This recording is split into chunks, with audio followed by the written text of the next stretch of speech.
ऋषिकेश में एक छोटा सा टाउन है जहाँ राम, उनकी बीवी सीता और उनके दो बच्चे अर्जुन और राधा रहते हैं। वो एक पुराने घर में रहते हैं जो उनको उनके दादा दादी से मिली थी। एक दिन राम ने एक पुराना अलमारा ले आए एक एंटिक शॉप से। अलमारा बहुत सुंदर था, उस पे पुरानी कहानियों के नक्काशे थे, लेकिन अलमारा के आसपास कुछ अजीब सा माहौल था जिससे सीता को थोड़ा अजीब लगा। बच्चे अलमारा की सुंदरता से प्रभावित होकर उसे अपना छुपा हुआ जगह बना लेते हैं। अलमारा घर आने के बाद से अजीब चीजें होने लगी। रात को घर में अजीब आवाजें आने लगी, चीजें गायब हो जाती थी, बाद में अलमारा में मिल जाती थी। बच्चे डर के मारे रात को सोते नहीं थे और अलमारे के पास एक साया दिखता था।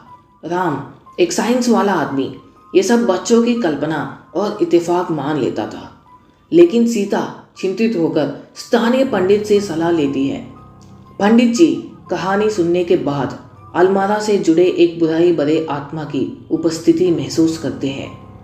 उन्होंने बताया कि अलमारा एक परेशान आत्मा द्वारा भूत बंगला बन गया है।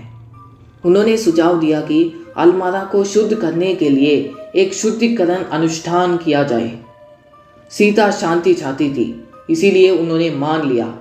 उस रात जब अनुष्ठान शुरू होने वाला था, अलमारा के दरवाजे अचानक खुल गए। एक ठंडी हवा ने अनुष्ठान की आग बुझा दी, कमरे को अंधेरा कर दिया।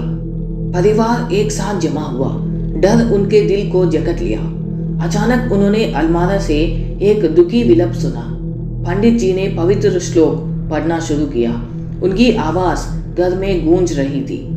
विलप तेज हुआ, एक भयानक दाहक बन गया। अलमारा हिंसा से हिलने लगी, मानो अनुष्ठान को रोक रही हो। फिर जैसे ही शुरू हुआ था, सब कुछ बंद हो गया।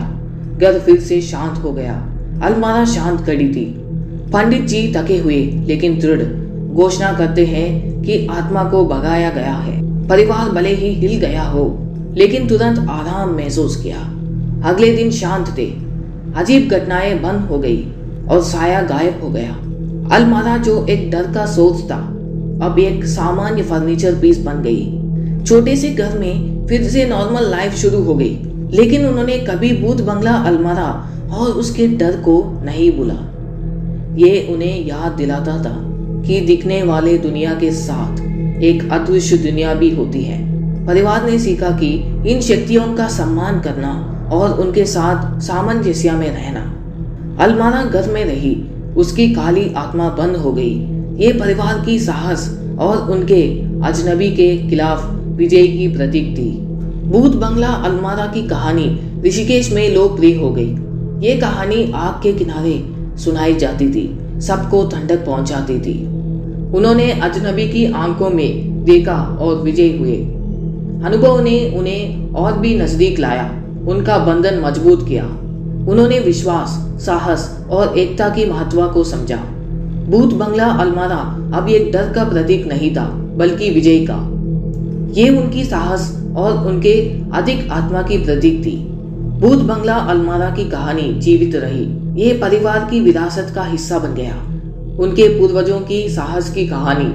अलमारा जो एक डर का सोच था, अब गर्व का सोच बन गई। ये घर के कोने में खड़ी थी, उनकी साहस की कहानी का मौन पहरेदार। परिवार जीवित रहा, उनकी कहानी ऋषिकेश के इतिहास में गूंजती रही और अलमारा, भूत बंगला अलमारा सब कुछ देखती रही।